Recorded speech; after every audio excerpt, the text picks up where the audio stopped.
یہ وسوسہ کیسے شروع ہوتا ہے؟ آپ کسی فنکشن میں گئے، کسی مجلس میں گئے، یا کالج میں، یا پھر کہیں پارک میں وغیرہ میں، کبھی بھی اگر کسی کو دیکھنے کے بعد آپ اسے سلام کریں، یا آپ اس کو دیکھ کے مسکرائے یا گڈ مارننگ بولے، جو بھی ہے، لیکن بدلے میں وہ آپ کو جواب نہیں دیا، بدلے میں وہ نہیں مسکرایا، تو اب یہ جو بیماری جس کو لگ چکی ہے، اب یہ وسوسوں کا جو شکار ہے، وہ ذہن میں فوراً کیا سوچے گا؟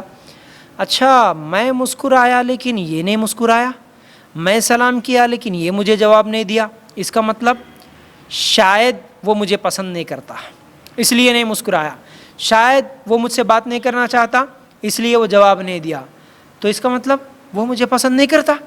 اچھا، وہ پسند نہیں کرتا تو شاید یہ دوسرا بھی پسند نہیں کرتا ہوگا، اس کے رشتہ دار بھی پسند نہیں کرتے ہوں گے، میرے دوست بھی مجھے پسند نہیں کرتے ہوں گے، تو پھر کالج میں اگر ہے، کالج کا اسٹوڈنٹ ہے، تو اچھا کالج میں بھی کوئی مجھے پسند نہیں کرتا ہوگا، کوئی مجھ سے بات کرنا نہیں چاہتا ہوگا، کوئی مجھے سلام کا جواب نہیں دیتا ہوگا، تو پھر اب میرا کوئی دوست نہیں بنے گا، اب میرا کوئی رشتہ دار نہیں بنے گا، پھر ایسے ہی میں بوڑھا ہو جاؤں گا، ایسے ہی زندگی گزار دوں گا، اکیلا ہی مر جاؤں گا۔ اب ایک ایک کر کے یہ پورے دماغ میں خیالات آتے ہیں۔ اسی طرح ایک اور مثال، گھر میں اگر کوئی عورت کھانا بنا دی، سالن بنا دی، 1 سے 4 آئٹم بنا کے رکھ دی، اب کھانا کھاتے ہوئے کھانے والوں سے اگر یہ پوچھی کہ کھانا کیسے بنا، اب جواب میں وہ کھاتے ہوئے جتنے بھی لوگ تھے ان میں سے اگر کسی ایک نے کہہ دیا کہ الحمدللہ باقی سب تو ٹھیک ہے، بہت اچھی ہے، بہت مزیدار ہے، لیکن فلاں چیز میں، فلاں کھانے میں یا فلاں دال میں نمک کم ہے، تو اب یہ عورت کے دماغ میں کیا خیال آیا؟ اچھا، نمک کم ہے اس سالن میں، اس کا مطلب میں نے اس سالن کو خراب کر دی، تو مجھے سالن بھی بنانے نہیں آتا، اچھا میں اب تو پورا سالن ہی خراب کر دی، اس کا مطلب اب میں بنائے سو جو بھی چیز ہے وہ ٹیسٹ نہیں ہے، وہ مزیدار نہیں ہے۔ اب وہ جتنی اچھی چیزیں ہیں اسے بھول کر جو ایک چیز پر کمنٹ آیا اس کو لے کر سوچنا، اب اس کا مطلب مجھے بنانے نہیں آتا، اب میں بنائے سو چیز کسی کو پسند نہیں آتی، اب میں تو بیکار ہوں، پھر میرا بنانے کا کیا فائدہ، پھر میرا کھلانے کا کیا فائدہ، اب میرا رہنے کا کیا فائدہ اس گھر میں، اب مجھے کوئی پسند ہی نہیں کرتا ہوگا۔ اس طرح یہ چیزیں، یہ بیماری بڑھتی ہیں۔ تو اب کیا کرنا، ان خیالات کو کیسے ختم کرنا؟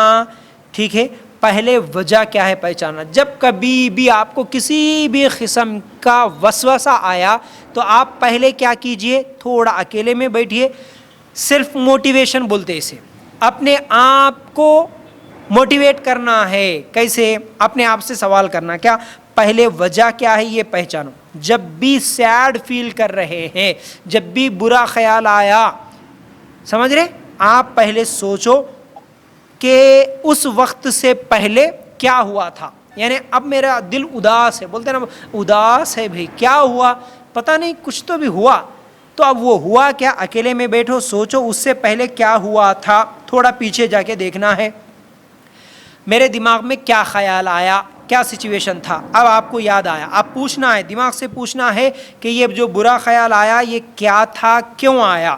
اب یہ جو نیگیٹو تھاٹس جو آئے میرے دماغ میں، اس کا بنانے والا کون ہے؟ میرا خود کا دماغ ہے، میرا اپنا برین ہے جو یہ خیال کو بنایا، تو پھر بنانے والا ہی سے توڑ بھی سکتا ہے۔ یہ جو دل اداس بنا، اداس کس نے بنایا؟ خود دل نے بنایا، تو یہی دل پھر اس اداسی کو ختم بھی کر سکتا ہے، یہ ذہن میں رکھ لو۔ اب اس سے پوچھنا، سوال کرنا، اس خیال کا پروف کیا ہے، یعنی ابھی جو آپ کے دماغ میں خیال آیا کہ وہ مجھ سے محبت نہیں کرتا، یہ لوگ مجھے پسند نہیں کرتے، میں کھانا ہی نہیں بنا سکتی، میں رہنا بیکار ہے، یہ جو بھی خیال آیا نا، اس کا پروف کیا ہے؟ اب آپ کا دماغ جواب دے گا، جواب ملے گا کہ ہاں اس نے جواب نہیں دیا تھا نا میرے سلام کا، یہ ہے اصل پروف، اس وجہ سے یہ سب چیزیں میرے دماغ میں آئی۔ اچھا، تو آپ پوچھنا یہ پروف کیا اسٹرانگ ہے، یہ جو دلیل ہے کیا اسٹرانگ ہے، کیا یہ صحیح ہے، اس میں کچھ طاقت ہے، یہ بات مان لینا کتنا % صحیح ہے کہ اس نے جواب نہیں دیا تو اس کا مطلب وہ مجھے پسند نہیں کرتا، یہ بات کتنی اسٹرانگ ہے، کتنی سچائی ہے اس میں۔ تو آپ کے دماغ میں خیال آیا شاید 20-30% صحیح ہو سکتا، تو غلط بھی ہو سکتا، ہاں غلط بھی ہونے کے چانسز ہے۔ کیسے؟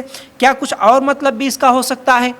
وہ میرے سلام کا جواب نہیں دیا تو اس کا مطلب اور بھی کچھ ہو سکتا ہے. ہاں ہو سکتا ہے, کئی ریزنس ہو سکتے ہیں. کیا شاید اس نے دیکھا ہی نہیں میری طرف, شاید میری بات وہ سنا ہی نہیں ہوگا, شاید وہ اپنے کچھ خیالوں میں تھا اس لیے وہ میرے سلام کا جواب نہیں دیا, یا وہ بزی تھا. اس طرح کئی جواب دینے لگتا ہے خود ہمارا ہی دماغ ہی یہ پرابلم کریٹ کیا, پھر وہی اس کا جواب بھی دیتے چلے جائے گا. ایک نہیں کئی جواب ملیں گے. اب لگے گا شاید پہلے میں نے جو سوچا وہ غلط ہو سکتا ہے نا.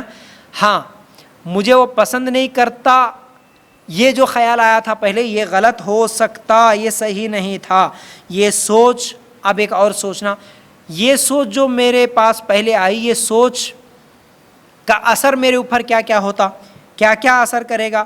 دیکھیے اس سوچ کی وجہ سے میری انرجی ختم ہو رہی ہے, میرے دماغ میں ڈپریشن شروع ہو گیا ہے, میرا کانسنٹریشن ختم ہو گیا ہے, میری پریشانی بڑھ رہی ہے. وہ ایک خیال کی وجہ سے دیکھو اتنے سارے پرابلم کریٹ ہو رہے ہیں.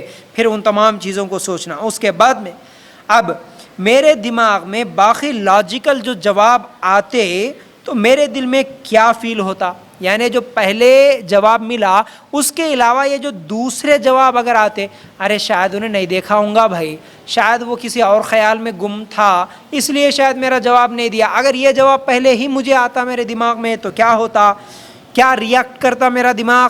کچھ بھی ریاکٹ نہیں کرتا.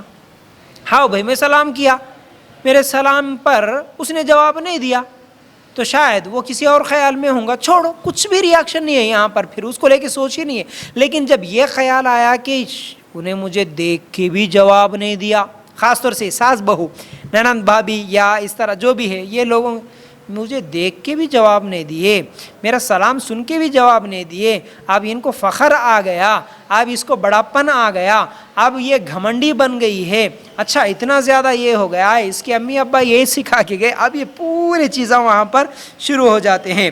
ہاں یاد رکھو, اب ایک ایک کر کے پھر یہ پورے نگیٹیو چیزیں ہمارے ذہن میں آتی ہیں. تو کیا کرنا ہے کہ ہم لوگوں کو جب یہ دوسرے جواب ملیں گے تو پھر کیا کرنا ہے, پہلے تحقیق کر لینا. کیا ہے, پہلے تحقیق کر لینا کہ اصل وجہ کیا ہے, اس کے بعد سوچنا. اس کے بعد سوچنا وجہ کیا ہے. ہم وجہ نہیں ڈھونڈتے, اس کے بعد پہلے ہی ہم سوچ میں پڑ جاتے ہیں, اس کی وجہ سے یہ بیماری بڑھتی ہے, دل میں خیال اور زیادہ آنے لگتے ہیں. ٹھیک ہے, تو بہرحال یہ ایمان چلے جاتا, ایمان ختم ہو جاتا, میں جہنم میں چلے جاتا ہوں گا, یہ بھی خیال نہیں آنا. پہلے وہ پرابلم کہاں سے شروع ہوا ہم کو غور کرنا ہے, تھوڑا پیچھے جانا. آپ کے ہر وسوسے کے لیے علاج یہ بہترین ہے, آپ خود اپنی بیماری کا علاج کر سکتے ہیں. میرے کو یہ پرابلم کہاں سے شروع ہوا کہاں سے, یہ کیسے شروع ہوئی, کہاں سے شروع ہوئی, یہ تمام چیزیں سوچنا, تھوڑا پچھلے جانا. اچھا میں کوئی ویڈیو دیکھا تھا کیا, میں کسی سے بات کیا تھا کیا, کسی کے بات کا اثر ہوا کیا, کوئی کتاب میں پڑھا تھا کیا. اس طرح یہ پوری چیزیں سوچ کے اچھا انہوں نے یہ کہا, اچھا اس کا مطلب کیا ہے, اس کا مطلب جو میں لے رہا ہوں یہی صحیح مطلب ہے یا اس کا کوئی اور بھی مطلب ہو سکتا. اس طرح سوچنا. نہیں دماغ کئی جواب دیتا وہاں پر. میں نیکی بھی کیا, یہ بھی سوچو نا. آپ یہ نہیں کہ جہنم کا بیان سن لیے, خبر کا بیان سن لیا, اب میں خبر میں چلے جاتا ہوں گا. ایک گناہ کی بات اگر ذہن میں آئی تو اب وہ ایک گناہ کی وجہ سے شاید میں جہنم میں جاتا ہوں گا, میرا ایمان ختم ہو جاتا ہوں. نہیں, دوسری طرف بھی تو سوچو نا. نہیں بھائی, گناہ بھی کیا ہوں گا لیکن اس کے ساتھ نیکی بھی کیا نا, میں نے نماز بھی پڑھا نا, میں نے کلمہ بھی پڑھا نا, میرا ایمان بھی ہے نا. ہاں اللہ صرف عذاب ہی دینے والا, یہی خیال کیوں رہتا؟ نہیں, اللہ رحمان بھی ہے نا, اللہ رحیم بھی ہے نا, اللہ تو معاف کرنے والا ہے نا, اللہ تو گناہوں کو بھی نیکیوں میں تبدیل کرنے والا ہے نا. سورہ فرقان کی آخری آیتوں کو پڑھو. اللہ اتنا رحم کرنے والا ہے کہ ہمارے گناہوں کو بھی نیکیوں میں بدل دیتا اگر ہم سچی توبہ کریں گے تو یہ خیال جب ہمارے ذہن میں آئے تو الحمدللہ ہمارا ڈپریشن ختم, ہمارے وسوسے ختم, ہمارے برے خیالات ختم ہو سکتے ہیں.